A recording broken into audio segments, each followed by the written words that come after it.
What's up guys, and welcome to today's video where I will be sharing my traditional Irish apple tart recipe.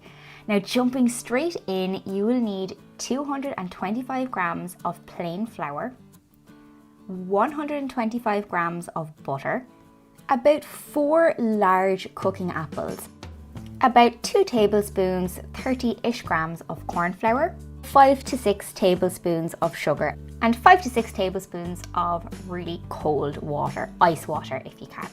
So firstly, let's get on to making our pastry. So the first thing that we're going to do, as always, is sieve our flour. This removes any lumps, make sure we have a really nice, light and airy mixture. I'm going to cube my butter and add it straight into the flour. And what we want to create here is a homogeneous sand-like mixture, and it takes a bit of time. So firstly, I would just start chopping the butter into the mixture before I use my hands. This just breaks up those larger chunks of butter even more and coats them in flour.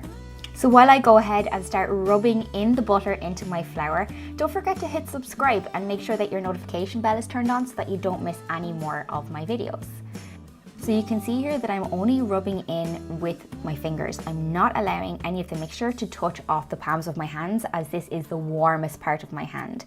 And if you start to warm up your pastry, you'll end up with a pastry that's still delicious, but might be a little bit more on the greasy side. So keep rubbing in, and eventually you'll see that it will start to look a little bit more like sand, and you won't get rid of every single lump, but as close to a fine sandy mixture as you can get is perfect. Next, we're going to start by adding a small amount of water at a time in order to bring the pastry dough together. So I'll grab a clean butter knife and use the back of the butter knife to start bringing the mixture together by cutting through the center and making sure that I'm incorporating as best I can. Again, a process that will take you a little bit of time, so don't panic if things don't start to come together immediately. My only caveat will be to make sure that you don't add too much water in one go. You can always add more, but it is really difficult, if not impossible, to take it away, and you could end up ruining your pastry.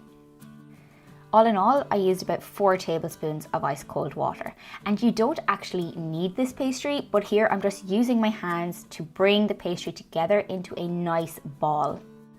Our next step then will be to leave the pastry to chill in the fridge for about an hour. Chilling your pastry and allowing it that time to refrigerate is another key step to making really lovely flaky pastry for your tart.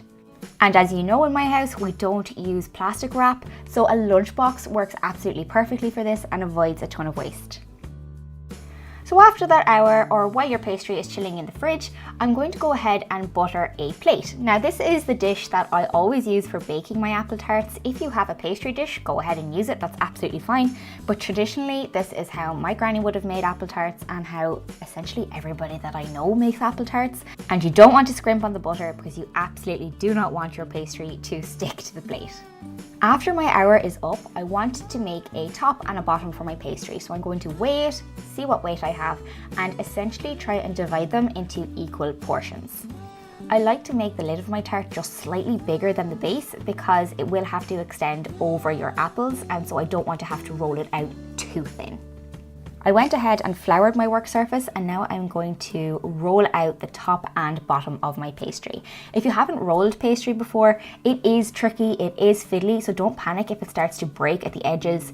Just keep working with it. Another top tip for making really good pastry is to roll only in one direction and lift your pastry up after each roll and do about a quarter turn. Keep doing this, keep flouring underneath your pastry to make sure that nothing sticks to your work surface, and keep working with it until you get a disc of pastry that is the size of your baking dish or your plate.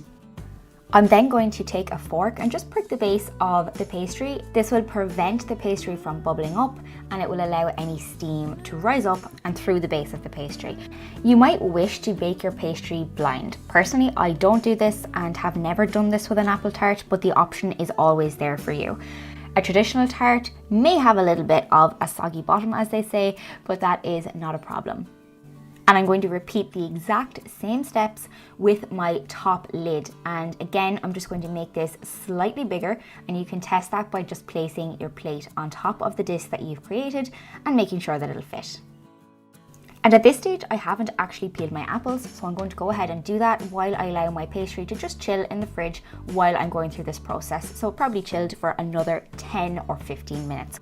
Some people have really lovely methods for chopping their apples, but for me, as long as they're in a relatively nice shape, I'm absolutely fine with how they look.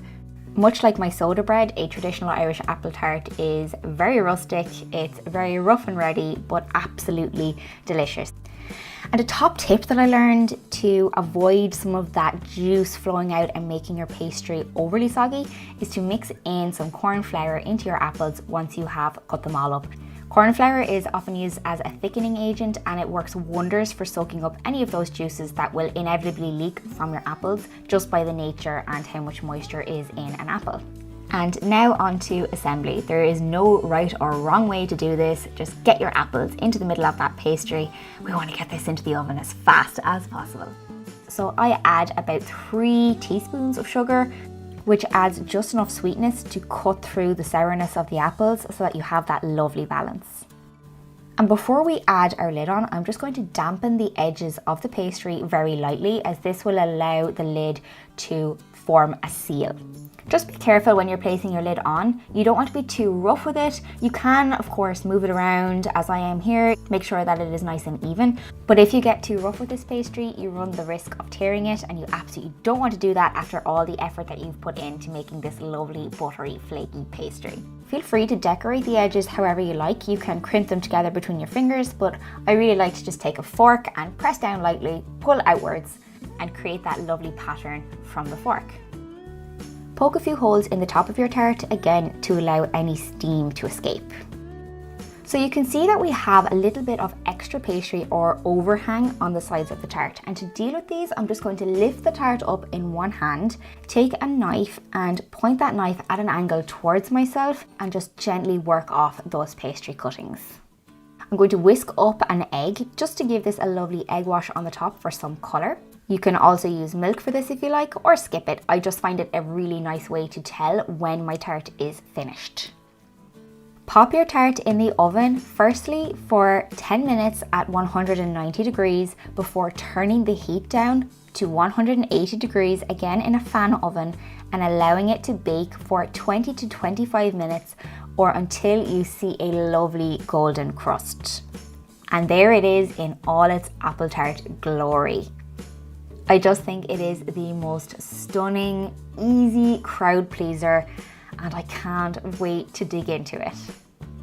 Just look how thin and lovely and buttery and flaky that pastry is.